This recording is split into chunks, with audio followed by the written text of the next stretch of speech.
আসসালামু আলাইকুম রহমতুল্লাহ। আজকে আমরা একটা মজার গান শুনব। এই মজার গানটা অবশ্য আমাদের এই গানের যে সাবজেক্ট এবং এই গানের যে মূল ক্যারেক্টার সেটা বসে আছে, আর সাবজেক্টটা হচ্ছে চোর। তো এই গানের বেশ কিছু মজার গল্প আছে, এই গানের আদ্যপান্ত অনেক কিছুই আছে। আমরা গানটা আগে গেয়ে নিই। আজকে আগে গানটা গাই, তারপরে ইনশাল্লাহ মজার গানটা। এটা অনেক প্রতিদিনই মঞ্চে জনপ্রিয়। গাচ্ছি, কিন্তু আজকে আমরা আনুষ্ঠানিকভাবে গানের এটা গাওয়া হচ্ছে। আদ্যপান্তের মাঝখানে গাওয়া। তবে এই গানগুলো পুরাতন হয় না, এটা বা পুরাতন হয়নি, দীর্ঘদিন হচ্ছে, তারপরে প্রজন্মের লোকজন পরিবর্তন হচ্ছে, কিন্তু গান প্রতি প্রজন্মে নতুন হচ্ছে। এটা নতুন হচ্ছে। তা আমরা গানটা গাই। চোর ধর রে চোর ধর রে চোর চইলা যাই, আরে উত্তম মাধ্যম দে রে কয়টা চুরির স্বাদ মিটাই। হেই চোর ধর রে চোর ধর রে চোর চইলা যাই, আরে উত্তম মাধ্যম দে রে কয়টা চুরির স্বাদ মিটাই। হে মাইরে না ভাই আমি নৈত্য চোর। এ চুরি কেন করিস রে তুই, লজ্জা নাই কি তোর? হে মাইরে না ভাই আমি নৈত্য চোর। এ চুরি কেন করিস রে তুই, লজ্জা নাই কি তোর? এ দাদাই করতো চুরি এখন আব্বা করে ভাই, হ্যাঁ? এ বংশগত চোর আমি, আমার তো দোষ নাই। কি? এ দাদাই করতো চুরি এখন আব্বা করে ভাই, হ্যাঁ। এ বংশগত চোর আমি, আমার তো দোষ নাই। হাই রে। এ মুরগি চুরি করছি রে ভাই আমি কিছুদিন, হ্যাঁ? এ আব্বা কইছে গরু চুরি করবি প্রতিদিন। ওরে বাবা। এ আজকে চুরি করতে গিয়া হইয়া গেছে ভোর, হইয়া গেছে ভোর। এ মাইরে না ভাই আমি নৈত্য চোর। এ চুরি কেন করিস রে তুই, লজ্জা নাই কি তোর? হে মাইরে না ভাই আমি নৈত্য চোর। এ চুরি কেন করিস রে তুই, লজ্জা নাই কি তোর? এ ছোটবেলায় করছি কত আম কাঁঠাল চুরি, হ্যাঁ? এ লোকে কইছে আসার মাইরা বের করবো তোর ভুঁড়ি। ঠিক এ কইছে। ছোটবেলায় করছি কত আম কাঁঠাল চুরি, ওরে বাবা। এ লোকে কইছে আসার মাইরা বের করবো তোর ভুঁড়ি। ঠিক কইছে। এ চলা ফেরা প্র্যাকটিস করছি অন্ধকারের মাঝে, হায় এ হায়। সেই চলাটাই আজকে আমার লাগতাছে ভাই কাজে। ও। এ পড়াশোনা চুরি কইরা পড়ি ক্লাস 4। হে মাইরে না ভাই আমি নৈত্য চোর। এ চুরি কেন করিস রে তুই, লজ্জা নাই কি তোর? হে মাইরে না ভাই আমি নৈত্য চোর। চুরি কেন করিস রে তুই, লজ্জা নাই কি তোর? এ আমার বালিশ চুরি কইরা আব্বারে যে দিছি, কি এ dangerous? ভাইয়ের কথা চুরি কইরা আমি ঘুমাইছি। পারিবারিক চোর। আমার বালিশ চুরি কইরা আব্বারে যে দিছি, হায় এ হায়। ভাইয়ের কথা চুরি কইরা আমি ঘুমাইছি। ও ওসব কথাই আমি তো আর বলবো না রে ভাই, কেন? এই গরিব বইলাই আমাদেরকে দেখার তো কেউ নাই। ও। তাই আব্বা কইছে করে চুরি, আমরা হইলাম পোর, গরিব আমরা না? হইলাম পোর। আহ। হে মাইরে না ভাই আমি নৈত্য চোর। এ চুরি কেন করিস রে তুই, লজ্জা নাই কি তোর? হে মাইরে না ভাই আমি নৈত্য চোর। এ চুরি কেন করিস রে তুই, লজ্জা নাই কি তোর? এই শরীর আমার তেলে মাখা পিছলা করছি ভাই, এ আপনারা যে ধরবে না আমায় কারো সাধ্য নাই। এই শরীর আমার তেলে মাখা পিছলা করছি ভাই, ওরে বাবা। এ আপনারা যে ধরবে না আমায় কারো সাধ্য নাই। তাই চাইরা দেন ভাই আমি আমার জীবনটা বাঁচাই, যতই বুদ্ধি করিস রে তোর সারা সারি নাই। এই চাইরা দেন ভাই আমি আমার জীবনটা বাঁচাই, আরে যতই বুদ্ধি করিস রে তোর সারা সারি নাই। এই চাইরা দেন ভাই আমি আমার জীবনটা বাঁচাই। এটা অভিনয় এটা মঞ্চে শুরুতে অভিনয়, শেষে অভিনয়, মাঝে একটা অভিনয় একটা অংশ ছিল।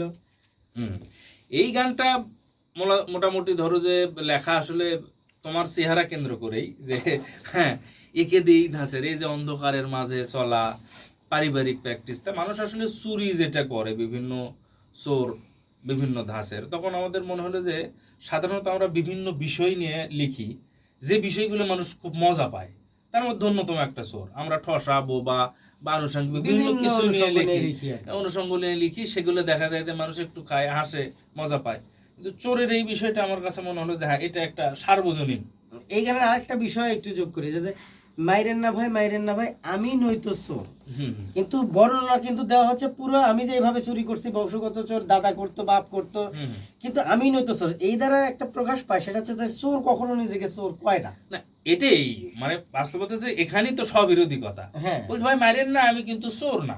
হ্যাঁ, কিন্তু এখন ঘটনা কি করবো, ছোটবেলা থেকে ওইভাবেই প্র্যাকটিস করছি, ওটা আমার কাছে চুরি মনে হয় না। না এটা হচ্ছে যে এই অভ্যাস। ওয়ার্ক, হ্যাঁ, একটা একটা কাজ আমার বাপ দাদাও করতো, আমিও করি। এটা ব্যবসা, এটা আমাদের পৈতৃক ব্যবসা। বংশগত একটা ব্যবসা, পৈতৃক ব্যবসা।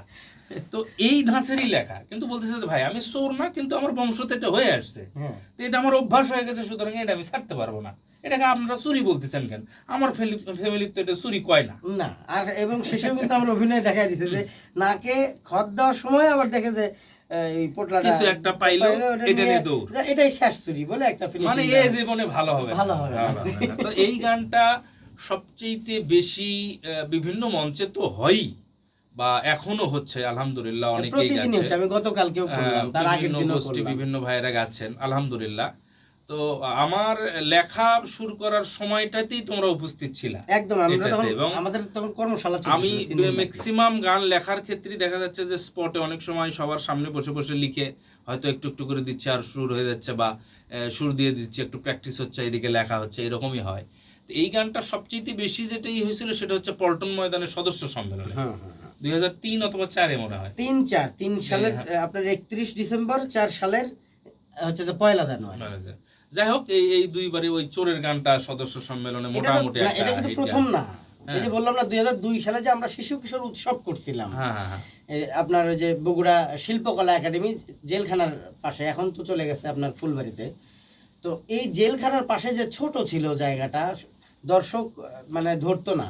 শেষে আমরা কিন্তু এই মানে নিচে টিকিট করা লোকজনকে আমরা প্রজেক্টরে দেখানো হয়েছে। হুম, হুম, হুম। এমন লোক হতো তখন, ওই সময় প্রথম প্রেজেন্টেশন এটা ছিল। আর এই গানটা এমন ছিল যে এই গানটা মোটামুটি ছোটরা, বড়রা, বুড়োরা সবাই গাইতো। সবাই গাইতো। এবং আমি নিজেও মঞ্চে অনেক জায়গায় পারফর্ম আপনি করেছি। নিজে করেছেন, এবং দিগন্ত টিভিতেও আপনার একটা এই গানটা করা হ্যাঁ, আছে, দিগন্ত আর কি, টিভিতে করা আছে। হয়েছিল। যাই হোক, এখানে মোটামুটি মানে গানটা বেশ জনপ্রিয়তা পেয়েছিল, যদিও আমরা উৎসবকে সামনে রেখে এই গানটা আর করেছিলাম। লোকজনের কাছে স্মৃতি হিসেবে আছে কিন্তু ওই ভিডিওটা ওটাই, এই যে 3-4 যে উৎসবে, sorry, yeah, সদস্য সদস্য সম্মেলন শিবিরের সদস্য ওইটাতে। সম্মেলনে, সেটাতে মোটামুটি এটা গাওয়া হয়েছিল।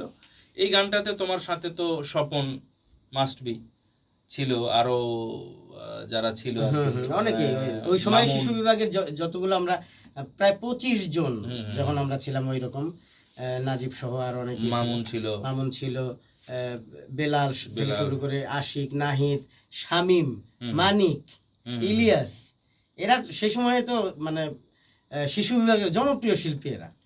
ফাহিম। এই গানটা নিয়েও মোটামুটি সবাই খুব ভালো এই response গানটার ছিল। এই একটা গানটার ছোট্ট পরে। আমার একটা স্মৃতি আছে, জেলখানায় যখন আমি ছিলাম 1 বছর, সাইদি হুজুরের সাথে ছিলাম। তো উনি হুট করে, আমরা যখন প্রথম দেখা করতে গেলাম, আমি রনি সহ আরো কয়েকজন ছিলাম, সবাই মিলে হুজুরের সাথে প্রথম জেলখানায় ঢুকে দেখা করতে গেলাম। হুজুর কাশিমপুর ইউনিভার্সিটি। কাশিমপুর ইউনিভার্সিটি, কাশিমপুর জেলখানায় দেখা করার পরে উনি বলতেছে যে আমার খুব শখ একটা ছেলের সাথে দেখা করা। তোমার মানে প্রথম শুনলো যে কোথা থেকে আসছো, সাইমন বাড়ি কোথায়, বগুড়া। এসে তো বগুড়া শুনে উনি বলতেছে যে আমি বগুড়াতে প্রচুর মাহফিল করি। হ্যাঁ, এরপরে বলতেছে যে সদস্য সম্মেলনে বগুড়ার একটা ছোট ছেলে চোরের একটা গান গাইছিল, আমার এত ভালো লেগেছে। ওই সম্মেলনে কিন্তু সাইদি হুজুর উপস্থিত ছিলেন ওখানে। তো উনি বলতেছে যে আমার খুব ইচ্ছা, আল্লাহ যদি বের করে কখনো, আমি ওই ছেলেটার সাথে দেখা করব।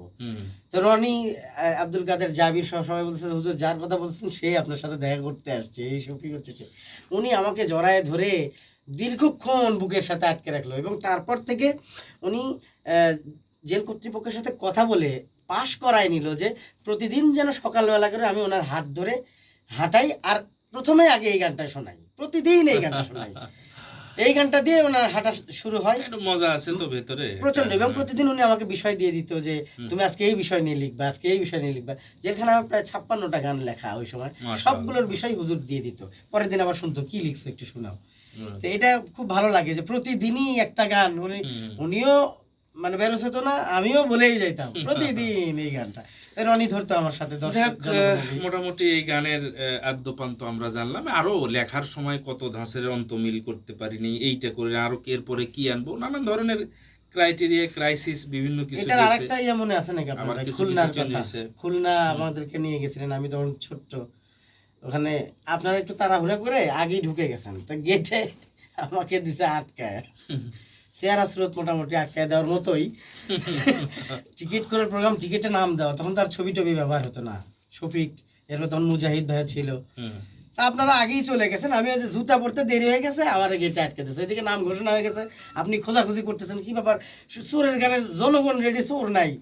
পরে দৌড়ে এসে মানে গেটে এসে দেখেন আমার আটকে দিয়ে রাখছে, ওখান থেকেই টিকিট ছাড়া ঢুকতে দিচ্ছে না।